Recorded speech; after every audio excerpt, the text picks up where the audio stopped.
Hi everyone, my name is Marissa Semenovich, and I chose the book The Fifth Discipline, The Art and Practice of Learning Organization by Peter M. Senge, I believe. It was published in 1990, and so it's been quite a while from when this book was written, but it still has many good management um, principles, and it's quite interesting because a lot of the principles that I've read in this book also go along with our management book a lot. So we'll be able to conclude a lot of those principles together. And the first thing we need to talk about is what a learning organization is, because that is what this entire book is written about, what a learning organization is. And a learning organization is one where people are continually expanding their knowledge and their capacity to create and an organization in which they truly desire. They're being able to create an environment where people are committed and they are willing to learn at all levels.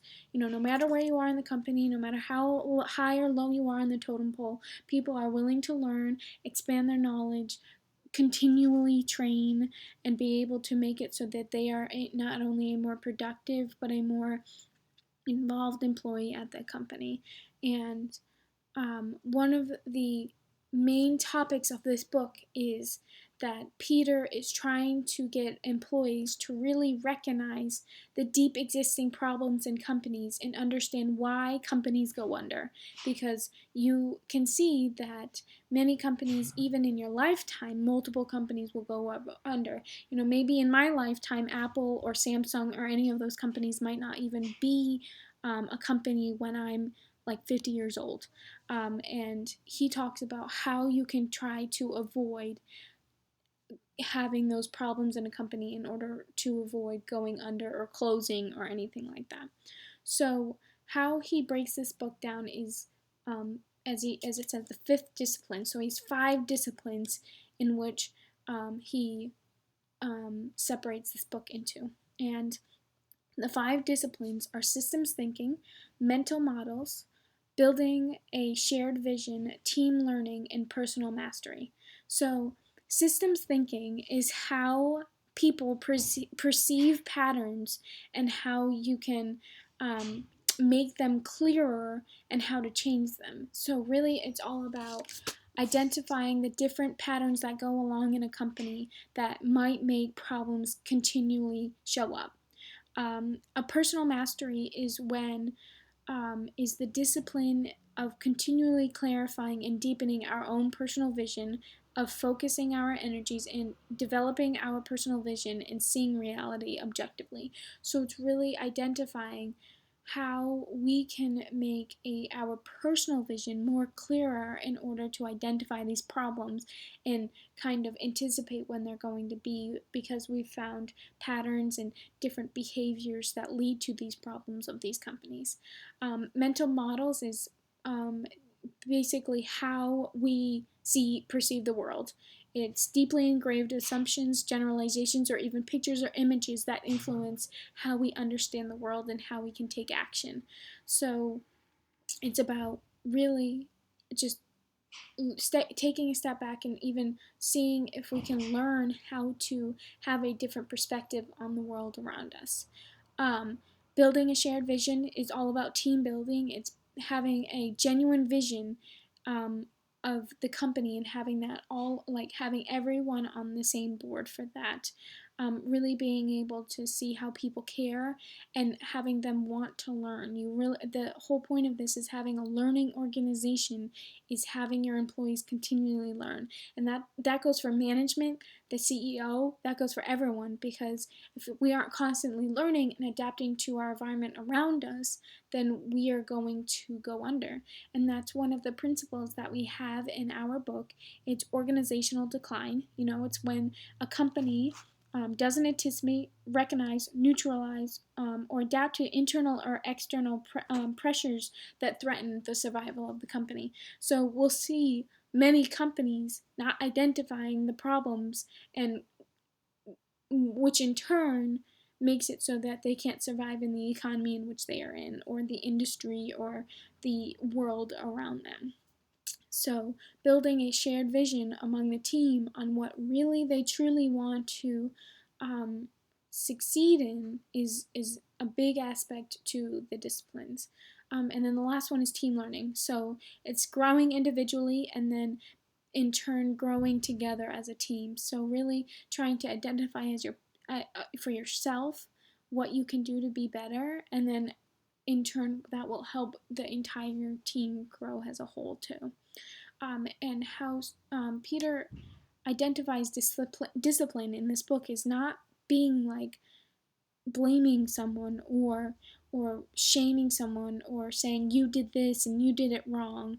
It's about being persistent and being a lifelong learner. It's having discipline in yourself in order to learn and continually grow, not putting boundaries on yourself. And Peter makes so many historical connections to how all of these companies have gone under. It's like the most simplest of simple of experiences that is just a continual pattern throughout history, and you'll see that many companies all have this one problem in mind because they can't make it happen. And one of the more recent companies that have been going under was Polaroid and Sony, and we see that both of those people. I don't even think Polaroid's a company anymore, and Sony right now is definitely not a leader in the industry because of the fact that haven't they haven't been able to adapt to their industry and figure out what they can do and everything like that. So he recognizes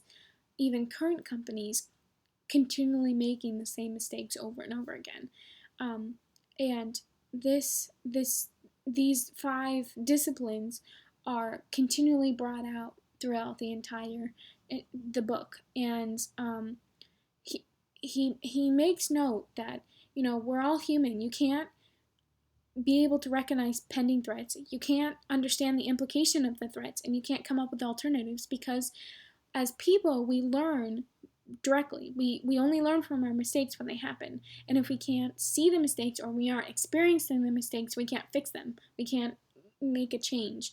And so, one of his things is that in this book is that we all as a company have to recognize and try to keep up with the different changes in the world, because we can't all be so unknowledgeable. You can't be so isolated from the world around you. You really have to make sure that you're continually keeping up with the world that is around us.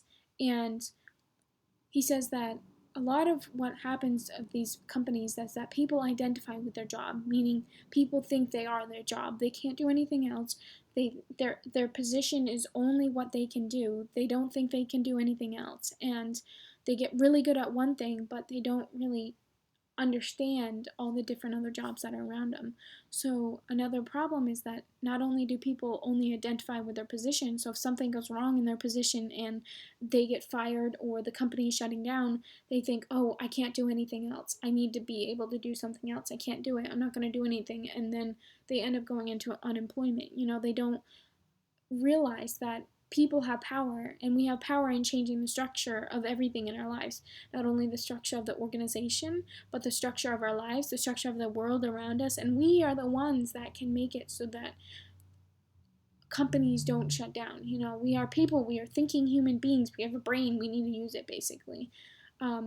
And what we need to not do is blame other people for our problems. If problems come up, we need to recognize that they're done internally. And every single person in the company, every single person in the organization, every supplier, every person who ships, every person that is in our structure, so to say, basically not only in the organization, but everyone else around us that helps us achieve our goal is affected. So it's everyone's fault. It's not if something comes up where something goes wrong, it's not one person's fault. You can't fire one person because a person is only trying to do the best that they are trying to do. They don't understand how to make the change in order to avoid that problem.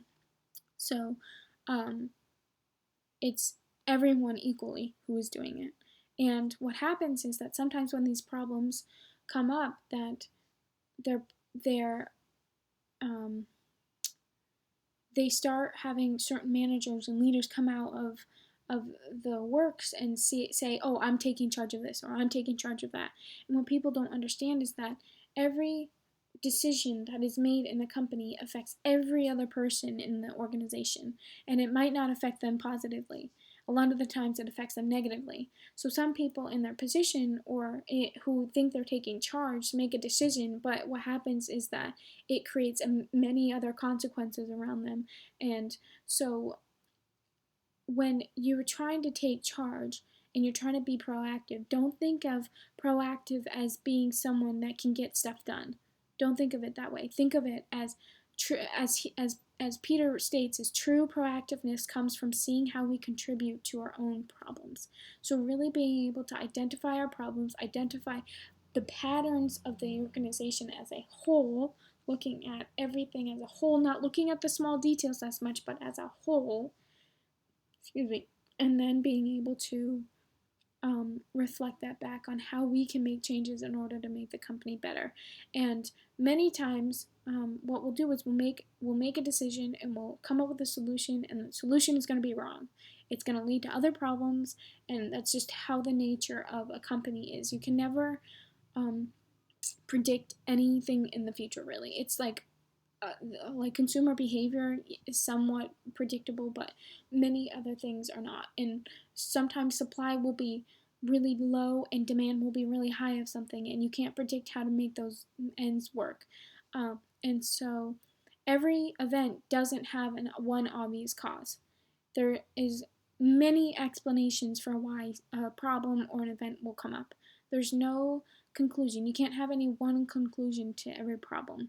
And um, you know, we all just have to approach the problems with an open mind, and really just take it as it is. Even if one of us made a mistake or all of us made a mistake, we need to own up to it. You can't just avoid all the problems and try to avoid blame, because that doesn't help anyone. That really just makes the problem even worse.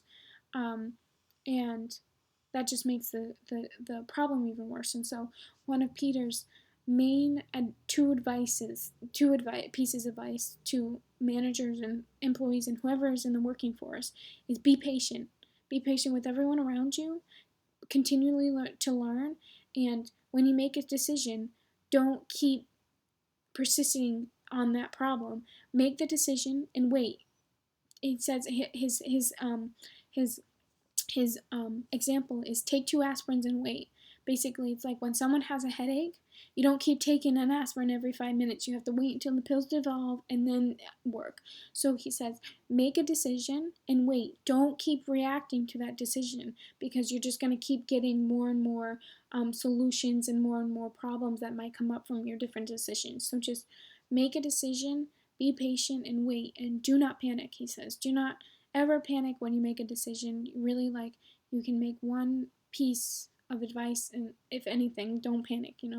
Just recognize there's a problem, try to identify all of the different pieces of the problem and how you can fix it, come up with a solution, maybe wait a couple days to see if you even need to do that solution, and then continue.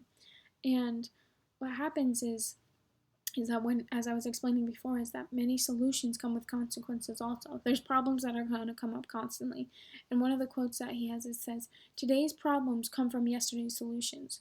So, we're always going to be learning. You always have to be adaptable. You always have to be flexible. And you have to be willing to, be flexible and learn and adapt to the changes that you have to make.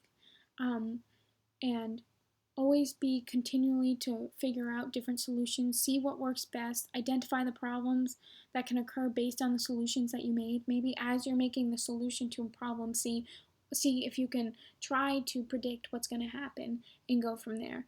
And then also when you make a decision, don't over control the situation. You have to let other people learn from their own mistakes. If you don't, no one's going to ever learn from their mistakes. And so if you're over helping someone or you're over controlling someone, it's just going to make it into a worse situation than it already is. And So as I was reading this book, I also thought of like learning organization is a process. It's a learning process. And we read in chapter 9 of re-engineering, which is the fundamental rethinking and radical redesign of business processes to achieve dramatic improvements in critical measurements of performance, such as cost, quality, service, and speed.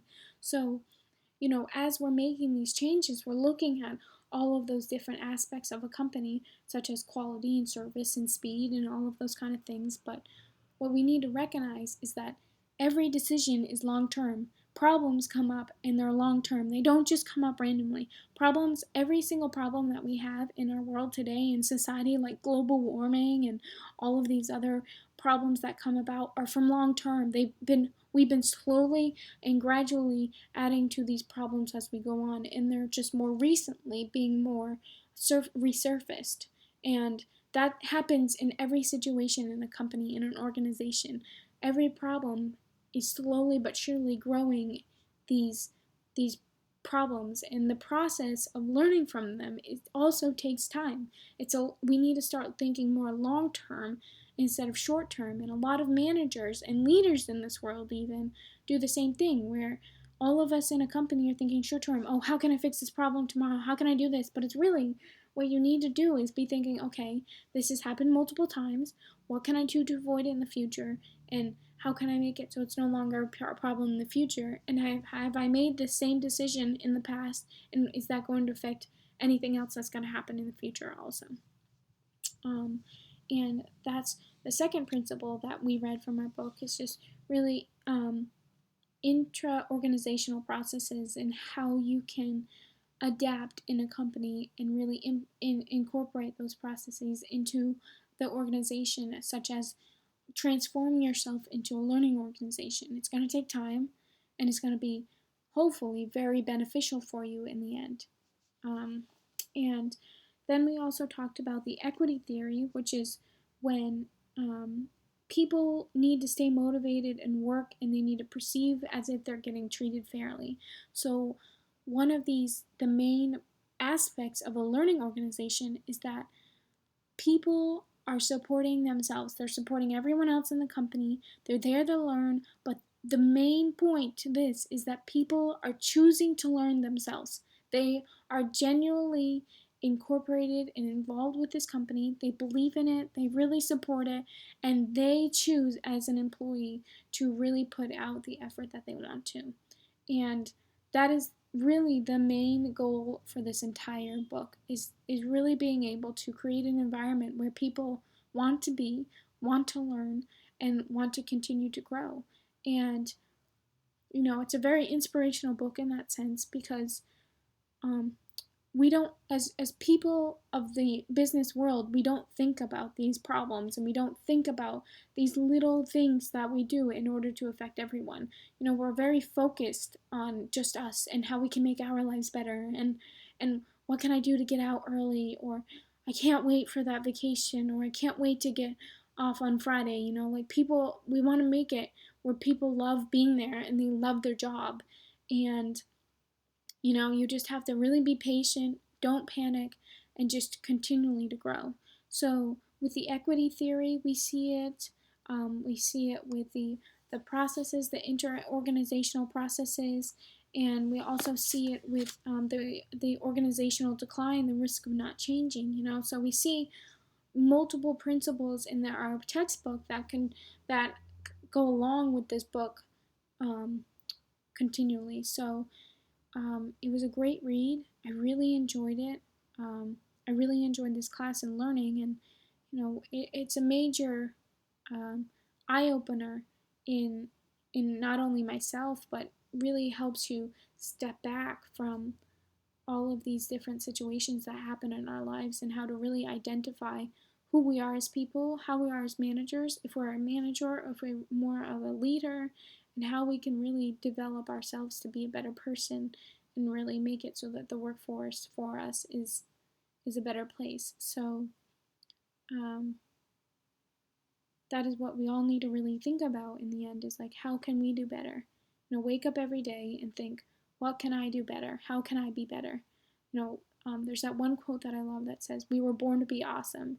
And so reading this book really shows, we were all really born to be awesome. We just need to um, continually to learn to be awesome and continually recognize the fact that we all are awesome people and we all have um, our own traits and our own skills to bring to the table, and we need to recognize our worth. So recognize your worth, be awesome, and really try to make it a better work experience for everyone, and try to make your organization a learning organization, and try to be an inspiration for everyone else.